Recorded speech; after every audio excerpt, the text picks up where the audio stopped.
رسول اللہ صلی اللہ علیہ وسلم نے فرمایا سب سے بہترین نماز داؤد علیہ السلام کی نماز ہے.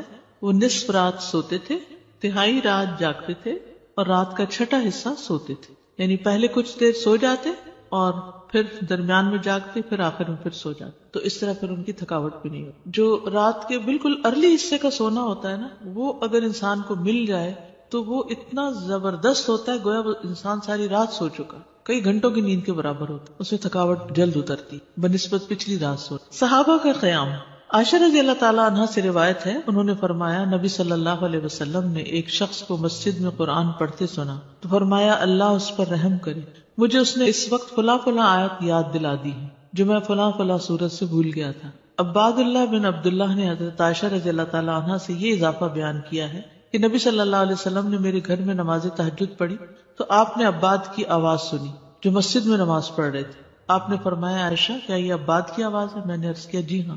آپ نے دعا فرمائی اے اللہ عباد پر رحم فرما. کیا خیر خواہی تھی نبی صلی اللہ علیہ وسلم کہ اپنے ساتھیوں کے بارے میں جب سنتے تھے تو وہیں ان کی غیر موجودگی میں بھی ان کے لیے دعا کرتے. تو ابھی آپ نے کہا نا کہ جگہ جگہ روشنیاں، تو یہ صحابہ کے گھروں میں ایسے ہی ہوتا. صحابیات کا قیام.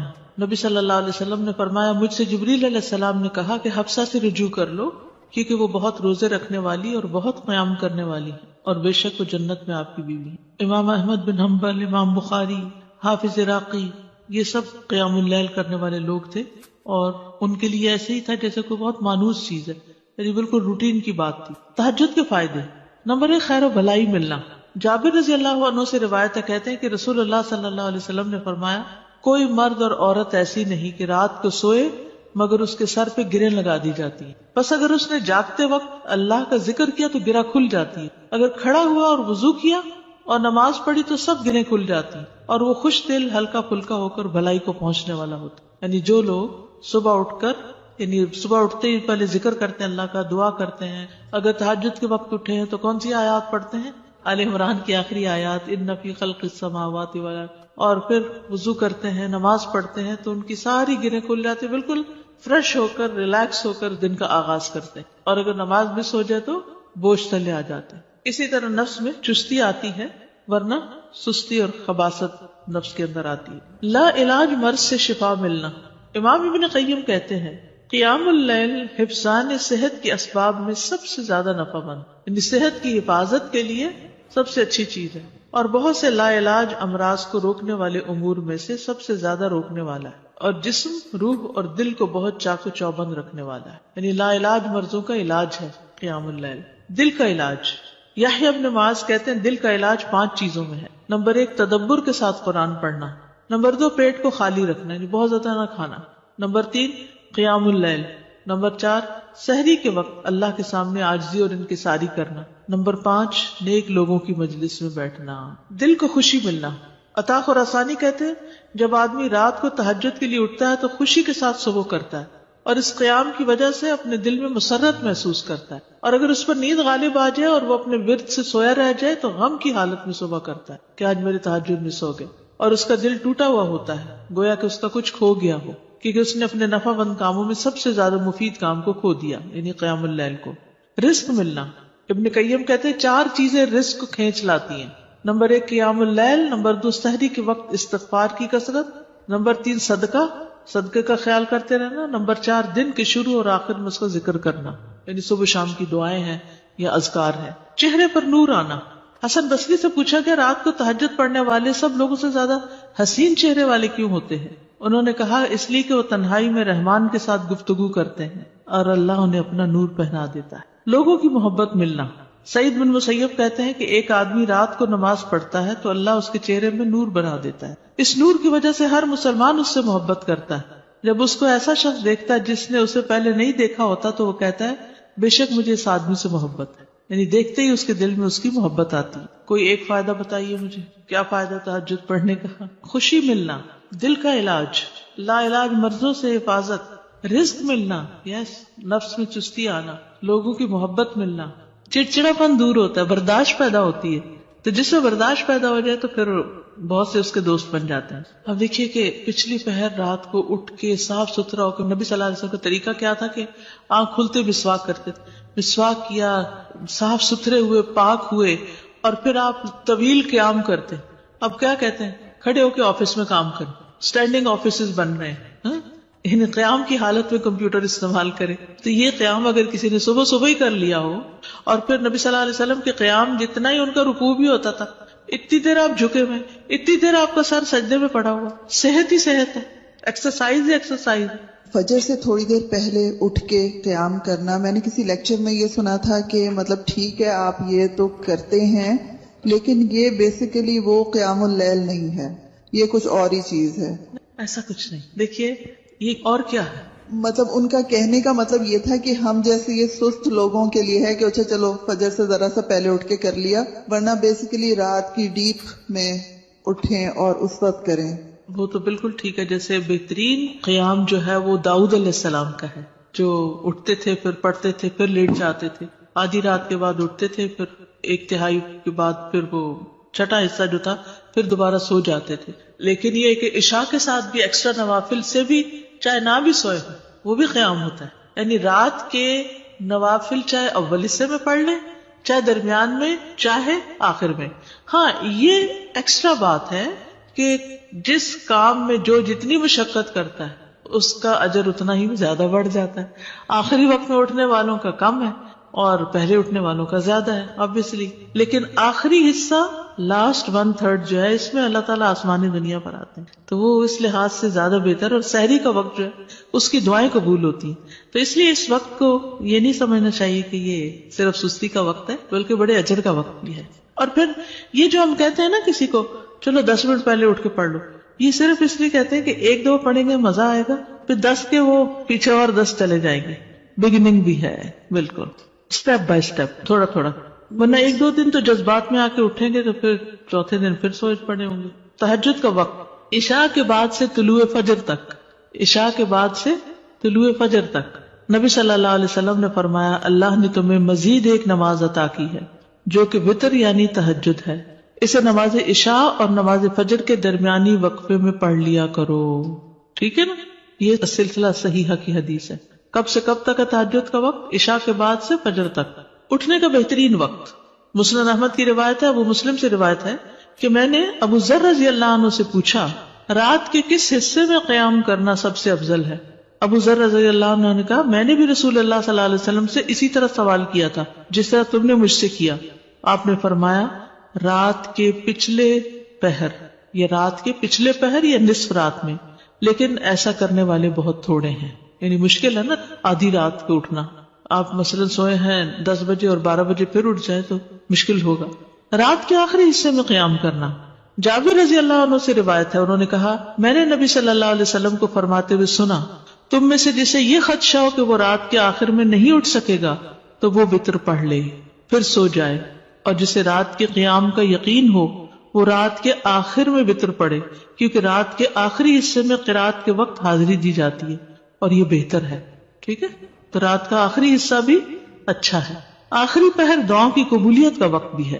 عمرو بن عبسہ سے مرفوعاً روایت ہے کہ رات کی نماز 2 رکعت ہے اور رات کے آخری حصے میں دعا سب سے زیادہ قبول ہوتی ہے. رات کے آخری حصے میں دعا سب سے زیادہ قبول ہوتی ہے. نبی صلی اللہ علیہ وسلم کے اٹھنے کا وقت.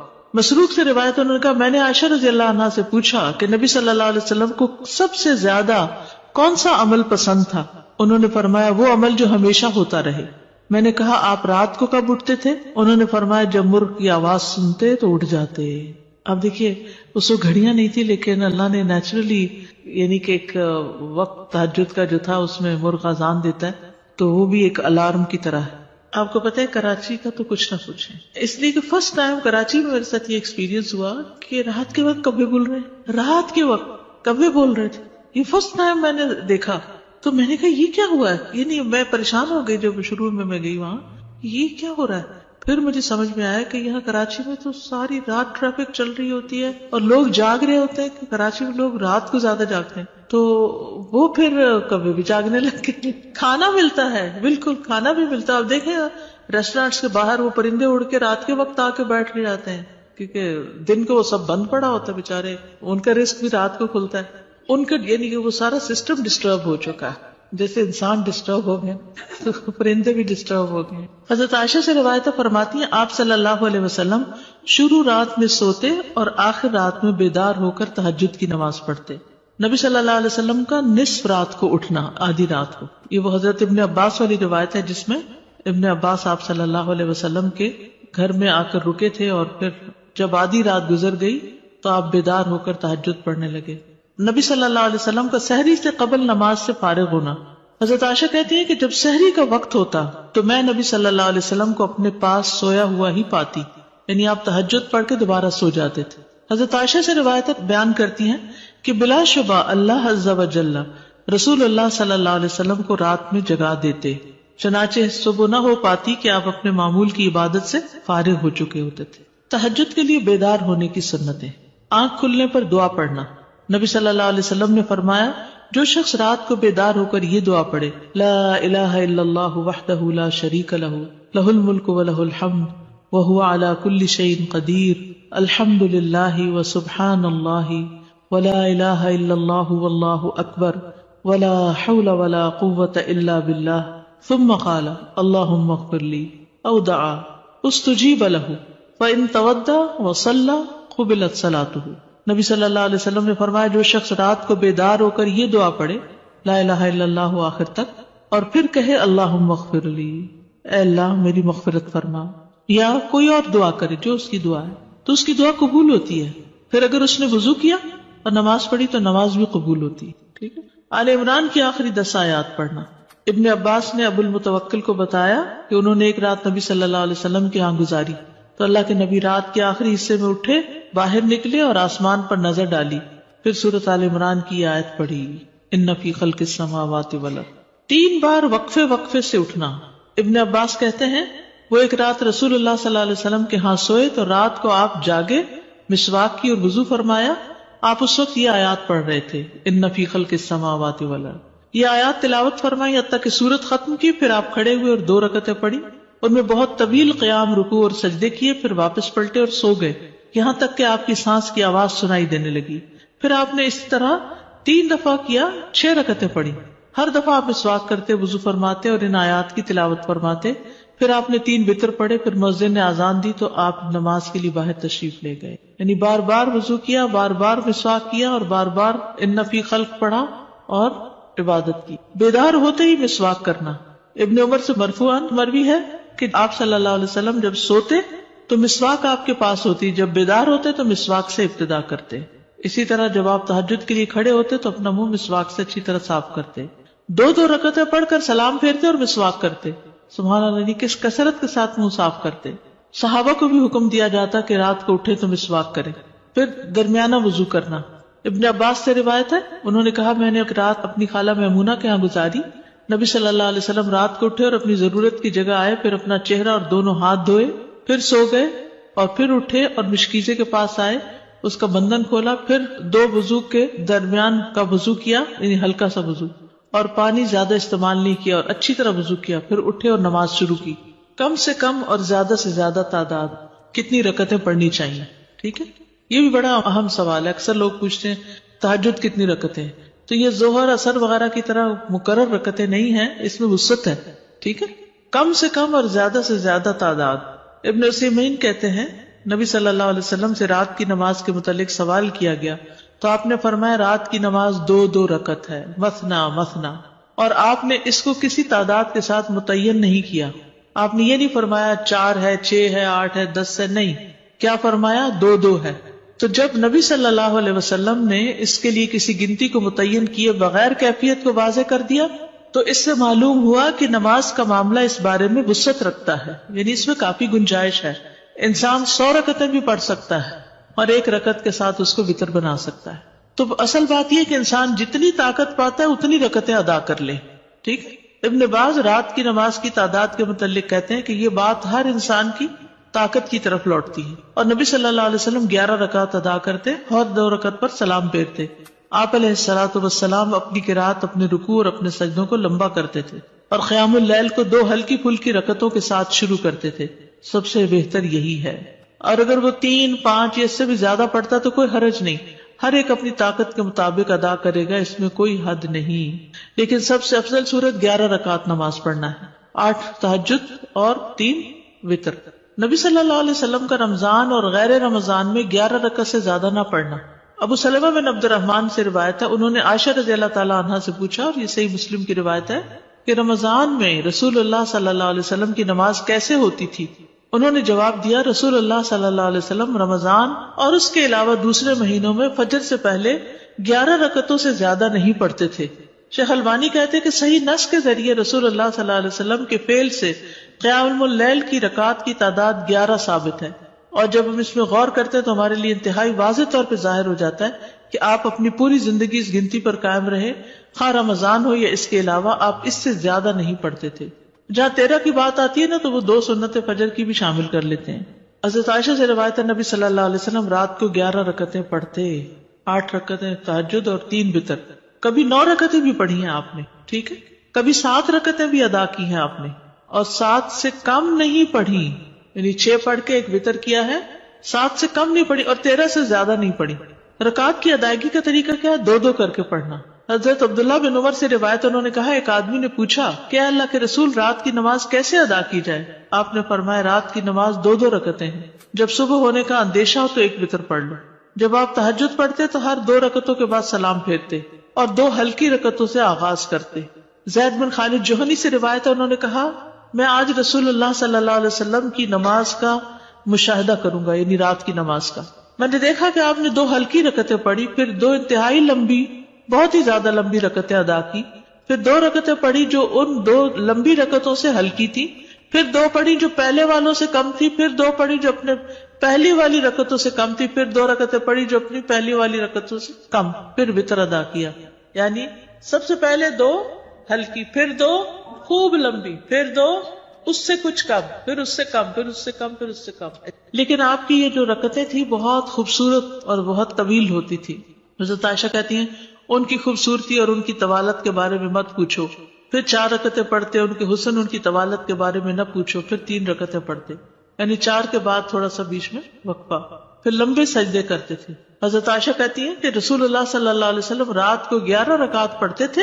یہ آپ کی رات کی نماز تھی. اس میں آپ اتنا طویل سجدہ کرتے کہ اپنا سر اٹھانے سے پہلے تم میں سے کوئی 50 آیتیں پڑھ لے. تہجد میں قرات، لمبی قرات کی فضیلت صحیح مسلم میں ہے. جابر رضی اللہ عنہ سے روایت ہے، انہوں نے کہا کہ رسول اللہ صلی اللہ علیہ وسلم نے فرمایا، فضیلت والی نماز وہ ہے جس میں قیام لمبا ہو، یعنی دیر تک کھڑے رہے. 10 آیات کی تلاوت کا اجر.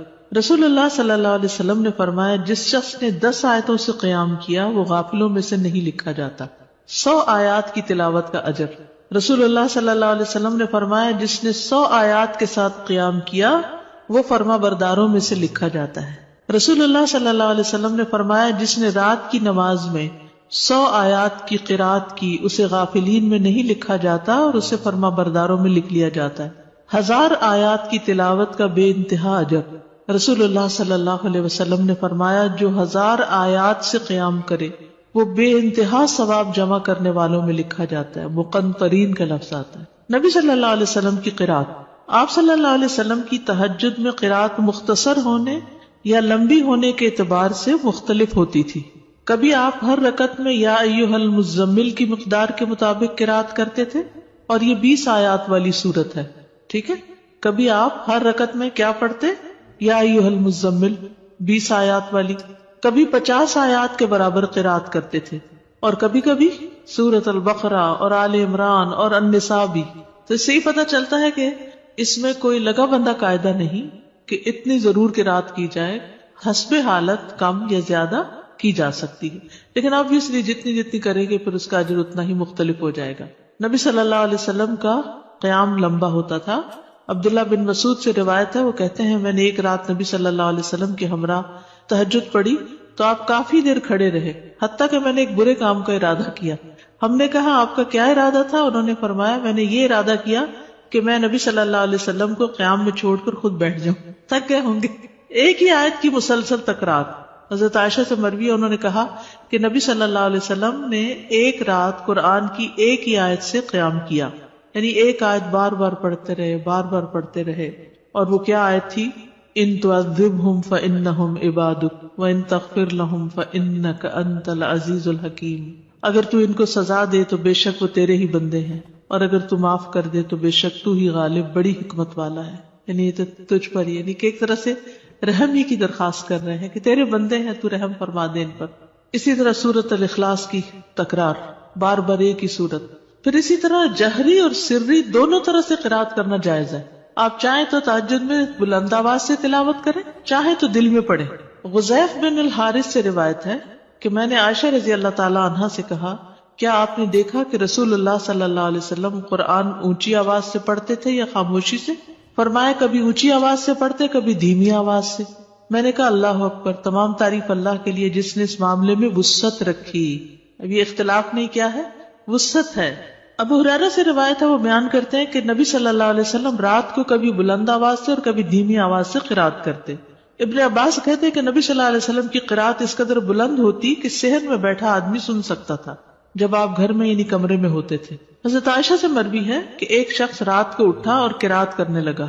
اس نے اپنی آواز بلند رکھی. جب صبح ہوئی تو رسول اللہ صلی اللہ علیہ وسلم نے فرمایا اللہ فلاں پہ رحم فرمائے، اس نے رات مجھے کتنی ہی آیتیں یاد دلا دی جو میں بھول چکا تھا. تو بعض اوقات اونچی قرات سے دوسرے لوگوں کو فائدہ ہو جاتا ہے جو آس پاس ہوتے ہیں. درمیانی آواز میں قرات. ایک رات نبی صلی اللہ علیہ وسلم نکلے اور ابو بکر رضی اللہ عنہ کے پاس سے گزرے. وہ نماز پڑھ رہے تھے اور ان کی آواز دھیمی تھی. راوی کہتے ہیں اور آپ عمر بن خطاب کے پاس سے گزرے، وہ بھی نماز پڑھ رہے تھے، ان کی آواز بہت بلند تھی. کہتے ہیں جب وہ دونوں نبی صلی اللہ علیہ وسلم کے پاس اکٹھے ہوئے تو آپ نے فرمایا اے ابو بکر، میں تمہارے پاس سے گزرا، تم نماز پڑھ رہے تھے اور تمہاری آواز دھیمی تھی. انہوں نے کہا اللہ کے رسول، میں نے جس سے مناجات کی اسے سنایا، یعنی جس سے میں بات کر رہا ہوں اس کو تو دھیمی آواز بھی سن جاتی. کہتے ہیں پھر آپ نے عمر سے کہا میں تمہارے پاس سے گزرا اور تم بلند آواز سے نماز پڑھ رہے تھے. انہوں نے کہا اللہ کے رسول، میں سوتے کو جگا رہا تھا اور شیطان کو بگا رہا تھا. بس نبی صلی اللہ علیہ وسلم نے فرمایا اے ابو بکر، اپنی آواز کچھ بلند کیا کرو، اور اے عمر، تم اپنی آواز کچھ دھیمی رکھا کرو. درمیانی چیز. لیکن یاد رکھیے کہ دوسرے کو اذیت نہیں دینی چاہیے. اگر کوئی سو رہا ہے اور وہ چاہتا ہے کہ ہم اونچا نہ پڑھیں تو پھر اونچا نہ پڑھیں. یا کوئی اور بھی تہجد پڑھ رہا ہے، یعنی ایک ہی کمرے میں ہسبینڈ وائف دونوں پڑھ رہے ہیں اور دونوں ہی اپنی اپنی اونچی کر رہے ہیں تو کسی کی کوئی بات سنائی نہیں دے گی. ابو سعید کہتے ہیں کہ رسول اللہ صلی اللہ علیہ وسلم نے مسجد میں اعتکاف فرمایا. آپ نے لوگوں کو سنا کہ اونچی آواز سے قرات کر رہے تھے. آپ نے پردہ ہٹایا اور فرمایا خبردار، بے شک تم سب کے سب اپنے رب سے مناجات کر رہے ہو، مگر تم میں سے کوئی دوسرے کو ہرگز ایذا نہ دے، کوئی کسی کو تکلیف نہ پہنچائے، اور قرات میں اپنی آواز دوسرے پر بلند نہ کرے. یا فرمایا نماز میں، یعنی دو لوگ پڑھ رہے ہیں تو کوئی ایک دوسرے سے اونچا کرنے کی کوشش نہ کرے، اپنی اپنی نماز پڑھی جائے. ٹھیک ہے، اس میں وسعت ہے. اونچی آواز سے پڑھ سکتے ہیں اور نیچے سے، لیکن پسندیدہ کیا ہے؟ درمیانی آواز سے پڑھنا. لیکن اگر کوئی اور ساتھ پڑھ رہا ہو، مثلا آپ نے دیکھا ہوگا کہ بعض اوقات آپ پڑھتے ہوئے بھول جاتے ہیں اگر بیچ میں کوئی اور کسی بھی چیز کی آواز آ رہی تو اس صورت میں اگر دوسرے ہوں تو ان کی رعایت کرنی چاہیے. اس وسعت کا فائدہ یہ ہے نا، جیسے سجدے کی دعائیں یا رکوع کی یا اور اسی طرح کی، تو کبھی ایک پڑھ لے کبھی دوسری پڑھ لے تو اس سے نماز کے اندر ایک خوبصورتی رہتی ہے، ایک توجہ رہتی ہے. شیطان سے بچنے کے لیے اللہ کی پناہ لینا. ابو سعید خدری بیان کرتے ہیں کہ رسول اللہ صلی اللہ علیہ وسلم جب رات کو قیام فرماتے تو اللہ اکبر کہتے، پھر سبحانک اللہم و بحمدک و تبارک اسمک و تعالی جدک و لا الہ غیرک کہتے، پھر 3 بار لا الہ الا اللہ کہتے، 3 بار اللہ اکبر کبیرہ کہتے. اس کے بعد اعوذ باللہ السمیع العلیم من الشیطان الرجیم من ہمزہ ونفخہ ونفثہ پڑھتے. بخشش طلب کرنا.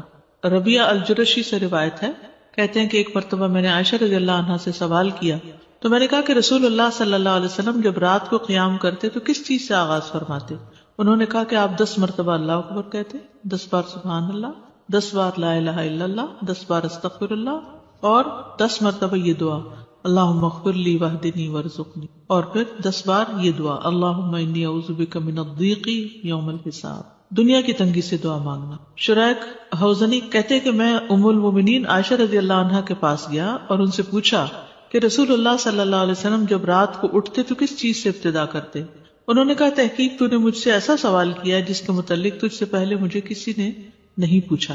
آپ جب رات کو اٹھتے تو 10 بار اللہ اکبر کہتے، 10 بار الحمدللہ کہتے، 10 بار سبحان اللہ و بحمدہ کہتے، 10 بار سبحان الملک القدوس کہتے، 10 بار استغفر اللہ کہتے، 10 بار لا الہ الا اللہ کہتے، 10 بار اللہم انی اعوذ بک من ضیق الدنیا و ضیق یوم القیامہ، اس میں قیامت کی تنگی کا بھی ذکر آتا ہے اور دنیا کا بھی. پھر اسی طرح آپ اللہم اغفر لی واہدنی وارزقنی وعافنی بھی 10 دفعہ یہ اللہ اکبر الحمدللہ سبحان اللہ اور استغفر اللہ کرنے کے بعد یہ پڑھتے تھے.